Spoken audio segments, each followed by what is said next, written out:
বাংলাদেশ থেকে হাজার হাজার মানুষ স্বপ্ন নিয়ে দূর সৌদি আরবের পথে পাড়ি জমিয়েছেন।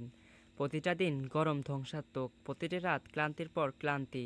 তবুও হার মানেনি, কারণ লক্ষ্য তাদের একটাই, পরিবারের জন্য ভালো একটি জীবন ব্যবস্থাপনা।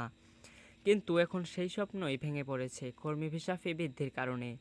বাংলাদেশে প্রায় প্রতিদিন ৩৫০ থেকে ৪০০ জন সৌদি প্রবাসী বাংলাদেশে ফিরতে বাধ্য হচ্ছেন। তাদের স্বপ্ন যেন মাঝপথেই থেমে যাচ্ছে। ২০২৪ সালে সৌদি আরবের প্রবাসীদের কর্মী ভিসা ফি প্রতি বছর ছিল ২,৪০০ রিয়াল।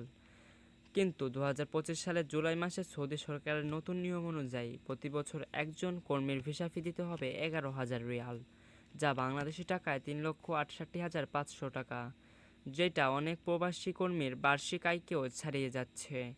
এই অবস্থায় সৌদি প্রবাসীদের মনে এক বড় দুঃখের ছায়া পড়েছে। এই অবস্থায় শুধু প্রবাসী কর্মীদের উপর প্রভাব পড়েনি, পড়েছে বাংলাদেশ শ্রম বাজারের উপরেও।